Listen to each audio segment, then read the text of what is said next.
What is up? I'm back yet again with the third video of my vlogging series called Rants. Once again, that's capital R, capital A, capital N, capital T, capital S, capital I, capital T. The literal spelling of Rants It. Not Rancid, don't get me wrong, it's Rants It. It is a video series all about my ranting tendencies about political issues and attacks on religious individuals and whatnot. Whether or not things can be scientifically possible in regards to situations that are portrayed on TV and film, and so much more. Today I'm just going to be talking about the CW crossover, the Elseworlds crossover from this past year, last year's actual CW crossover between The Flash, Supergirl, and Green Arrow, or as the show calls it, Arrow. I'm going to start off, obviously, by talking about the Flash episode, which was, in part, one of my favorite episodes of the entire Flash series so far. It was funny, it was interesting, it was a weird kind of swapping of places, and they had the travel to the alternate Earth right off the bat. Earth 38 was Supergirl's homeworld. The way that they portrayed Oliver Queen as being Barry Allen in this universe, Barry Allen becoming Oliver Queen, and their differences all of a sudden becoming something that they had to enact and respond to well and understandably, was something that I thought was pretty unique about the episode. I think there really wasn't any downfall to the Flash episode really at all in regards to how it worked and how it went and the overall pacing of the story.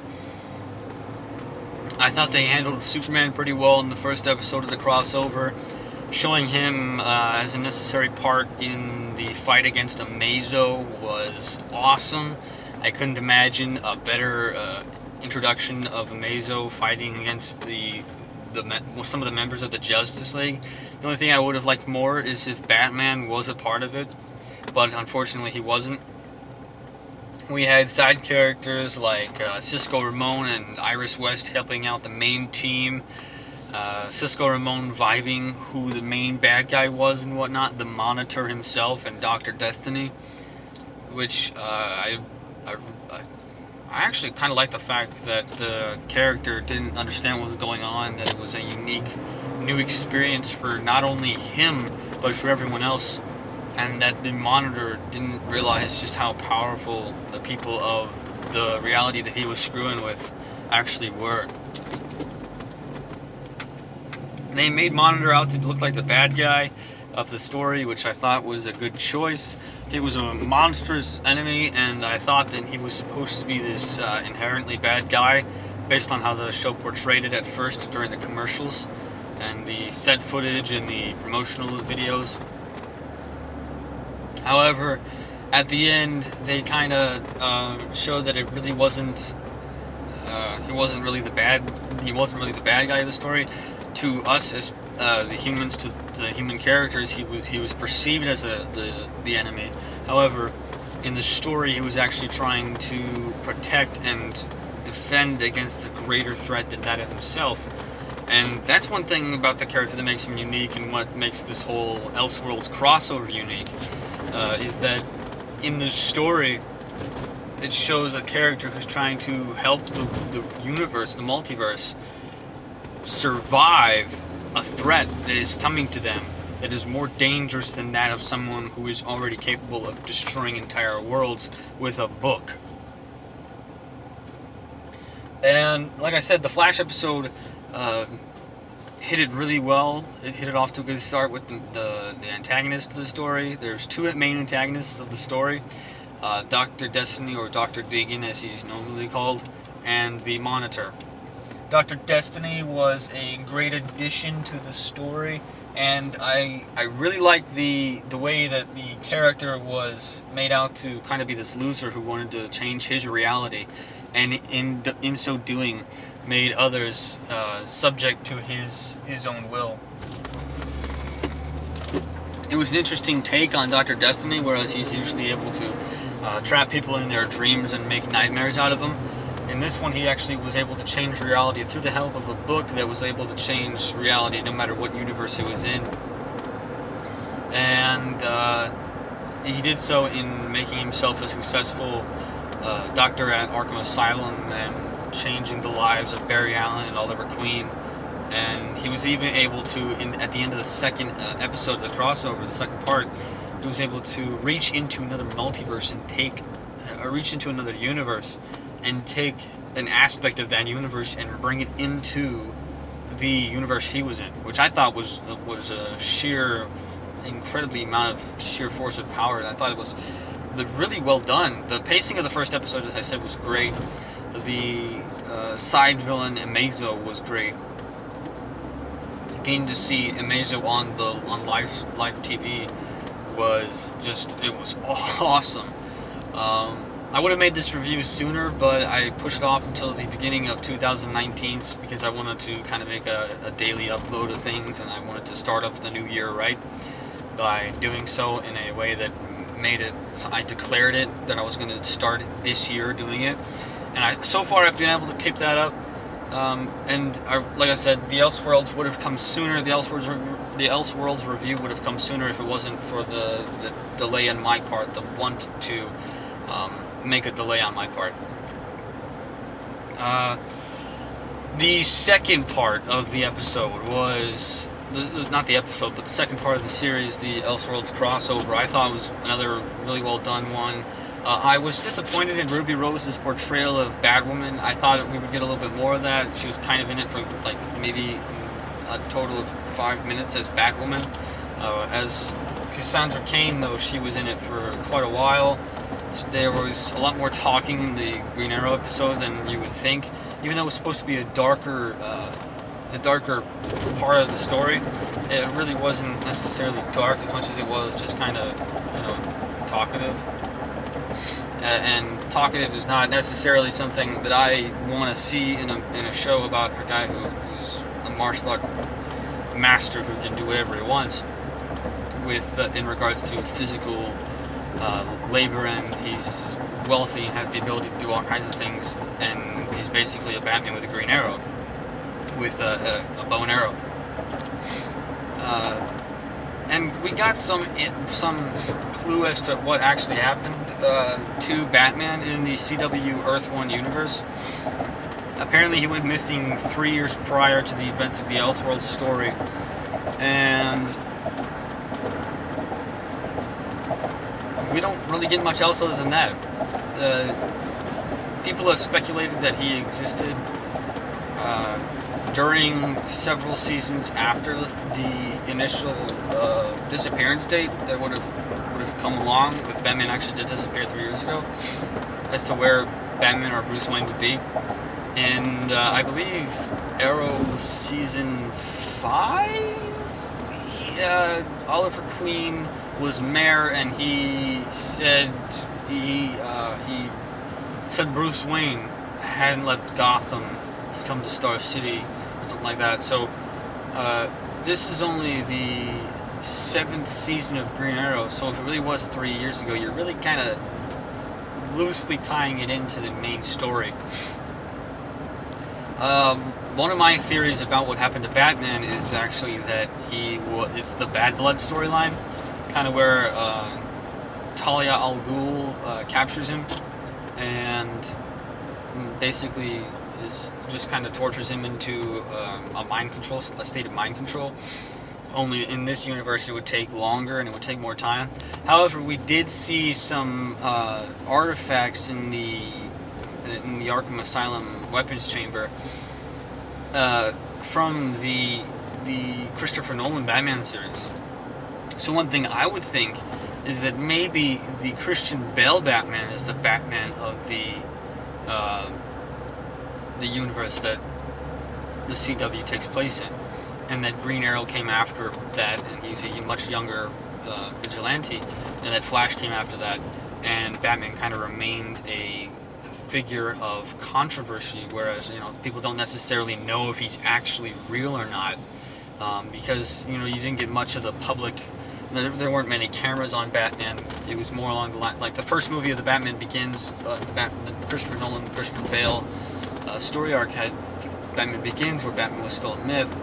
And you had The Dark Knight, which had Batman coming out of the shadows a little bit more, working with the police more often, but there was no actual photographic evidence other than, a bat signal being shined up into the sky. And then in the third Batman movie of that trilogy, had Batman faking his own death, in essence, to escape. So one thing I thought was maybe that's the same Batman, and that and they even had the Gotham City filmed in Chicago, same as what was, I believe, in the Christopher Nolan Batman series. It was filmed in Chicago. So if that is the case, and only criminals knew that Batman existed, and the police, but not the people necessarily, that could be the Batman of Earth 1, and that he really is he's cut off every bit of Gotham City and Batman life, and he's living with Selina Kyle in that Paris area, or that France, wherever Alfred said he was, at the beginning of the Dark Knight Rises movie, the third installment of that trilogy. And he's really just, completely cut off. If they introduced Batman into the Batwoman TV series, I would have to step back and say that that's not the case. But I would love it if that was the Batman of this universe, because that would be a realistic Batman, similar to how the Green Arrow show started off being a realistic TV series about how Green Arrow could do what he did. Although there were some highly unrealistic instances in the movie, in the TV show. I'm sorry if I'm bugging you guys with the whole nose scratching thing. Right now, I have a lot of, it's cold air is blowing on my nose, and some of the hairs on the tip of my nose are, which, yes, I do have hairs on the tip of my nose. It's just very tiny ones, or whatever. Or actually, kind of, they're I don't know what the right word is. They're getting tickled, and it's annoying. So I'm just scratching it every now and then, because it's just like, woo. So yeah, no, that was the second episode. Like I said, I wish I would have gotten to see a little bit more of the Batwoman part of the episode, because that was something that was hyped up so much during the promotional images. Batwoman's gonna be in this. Oh my goodness, it's gonna be awesome. And then it was kind of a letdown for me, because she only did like one thing in regards to martial arts, and she jumped on a van and grapple hooked a couple people. But other than that, it was pretty much nothing.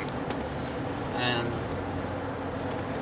I thought that Ruby Rose more embodied the character as her alter ego, as Cassandra Cain, than she did as Batwoman. She really more captured the feel of Batwoman as Cassandra Cain more than she did Batwoman, which was kind of weird when you look at it, because you don't think of Batman as Bruce Wayne, you think of Bruce Wayne as Batman.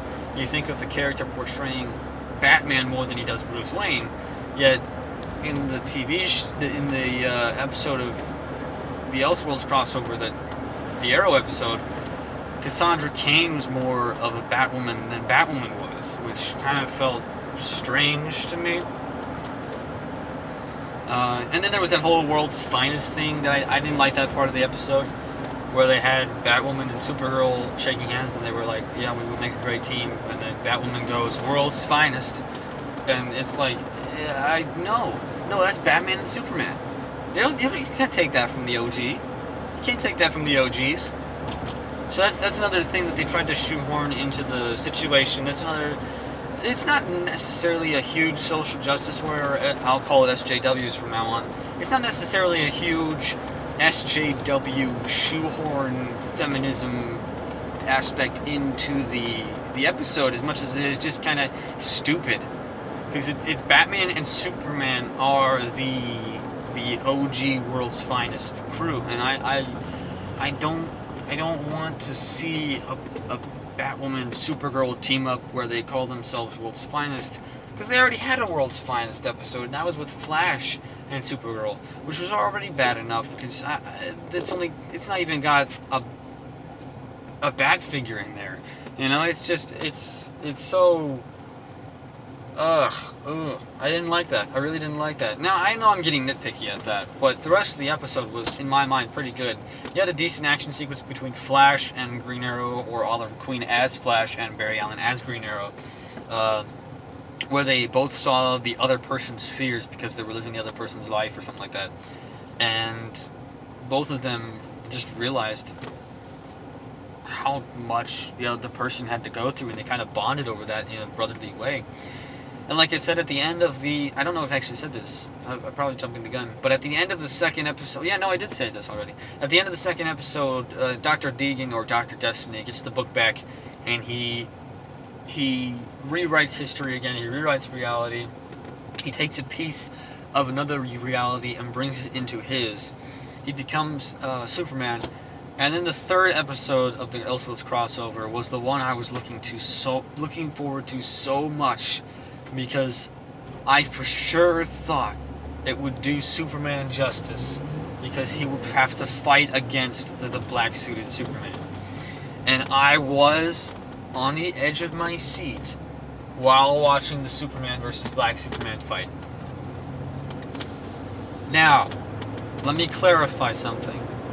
That is pretty much the only part of the episode that I enjoyed, was Superman fighting against Superman. It was basically a Superman versus Zod fight, where Superman was outclassed by another version of a Kryptonian in a black suit that was more skilled than he was in regards to combat. That is the only aspect of the episode that I actually fully enjoyed. The rest of it was SJW and feminism garbage. With the exception of maybe the bar scene where the Trigger twins, who were Oliver Queen and Barry Allen, went into the bar to get Cisco Ramon's help. But the person who plays Cisco Ramon, I don't remember his real name. He does a phenomenal job in whatever version of the character the show has him portray. And I have to give him props for selling a good bad guy. And by good bad guy, I mean a convincing bad guy. Someone who actually makes your skin crawl at times. We only got to see a few moments of him as a bad guy. Or a criminal, I should say. But I thoroughly did enjoy the range of talent and the range of skill at acting that this person, that the guy who plays Cisco, has. So props to whoever plays Cisco. You are a great actor, and I will not take that away from you. However, the rest of the episode, as I mentioned, was SJW and feminism garbage. At the beginning of the episode, you have Superman getting upset and slamming a table because he didn't catch the Trigger twins. The black-suited Superman. I'll call him Dr. Deegan. I'll call him Deegan.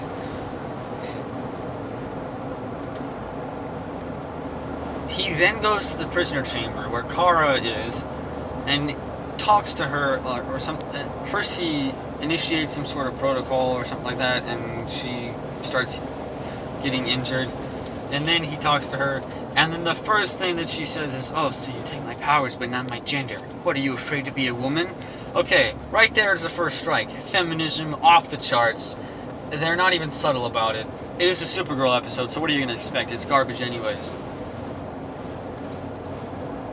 But, I mean, in my opinion, I didn't care necessarily that they did that as much as I was just like, it's so stupid that they put that in there. It was just a nice way of running. It was just a stupid way of running a little bit extra time into the show. And it was like 10 seconds. And it was completely avoidable. And it's pointless. It's stupid and it's pointless. It was just completely pathetic, and it was an excuse, a pathetic excuse for anything involving anything about the story. Then you have more SJW feminism crap with the whole Supergirl being able to reach out to Alex Danvers from another universe because sisterly bonds are so strong. And I personally thought that was a load of hogwash. I mean, in my opinion, that's just stupid. Really, you're going to be able to reach out to someone from another reality and tell them about their life in another reality, and they're going to be able to bond with you over that and commit themselves fully to you, 100% to you, because of one conversation that you have? That is so stupid. It is mind-boggling stupid. It is boring, and it's a lazy excuse to get Supergirl out of the prison cell. And, I mean, that's not even the most SJW feministic part about the series, the episode. They go on, this isn't even, what I'm about to say isn't even the most SJW part of the episode. But what they're about to, what happens after that is that during the conversation, Kara tells Danvers, like, oh, I know who you truly are. You want a wife and this and that and the other. And I'm sitting there going, she's from another universe. You know, if Alex Danvers existed on another universe, don't you think that maybe, just maybe, there's a slight difference in her sexual orientation? Like, how do you know she's going to be lesbian? Oh, but no, just so Supergirl is completely right. She says everything that applies to her version of Alex, and it applies to the version of Alex that Deegan created. That is stupid. That is mind-boggling stupid. And then after that, Alex has the audacity, the writers have the audacity to have Alex Danvers say, she sounds pretty cool. As if it's a plus that everything feministic and social justice warrior, SJW, all the propaganda from those two civil rights groups are saying is some sort of wonderful battle cry against the whatever it's called. I don't even remember anymore. And then you've got the stupidity of the final scene of the episode, which I just, oh my goodness gracious, I had about enough. Like I said, the episode, I enjoyed the Superman fight. As I look back on it, I realized it was stupid, and I realized just how stupid it was. But it was the most stupid part of the episode came at the end, when Superman says, yeah, I'm gonna have a kid with Lois, and by the way, I'm totally gonna leave Earth in your care because it doesn't need me when Supergirl's around. No. Biologically speaking, scientifically factual evidence to support the fact that men are, on average, stronger and more capable of taking on situations that regard physical exertion than women. And all they are doing is completely destroying that idea. That fact. They're trying to sow the seed of doubt in everyone's mind that women are somehow more physically capable of taking care of a group of people in regards to physical exertion than a man who's at least 120 pounds heavier than she is. And not to mention, it's Superman. He's had more exposure to Earth's atmosphere and the solar radiation.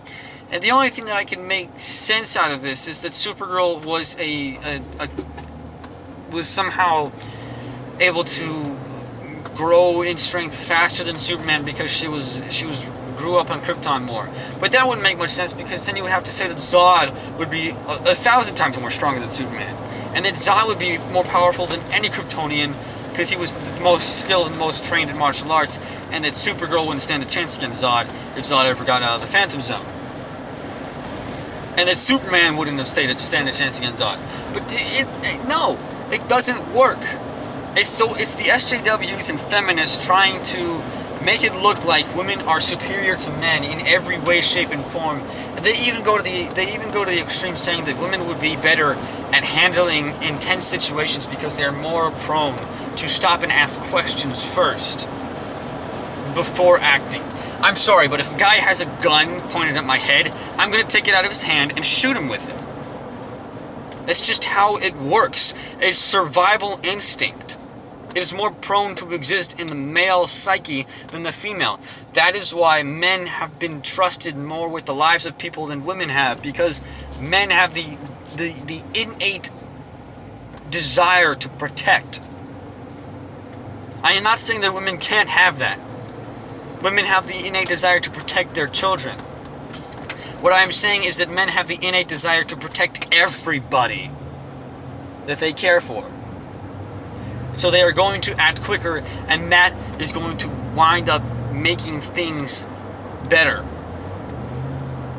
True manhood is not someone stopping to ask, why are you doing this? You want to sit down and talk about it over coffee? No. True manhood is when someone points a gun at someone you love, you take it out of their hand, beat them with it, and shoot them with it. Now, I know I'm probably going to get some backlash on this because SJWs everywhere are going to get their panties in a twist. But I don't care. A man is more capable of protecting people than a woman is. Because a man has more of an innate instinct to protect everyone they care for. And they are less warm-blooded than women are in regards to life.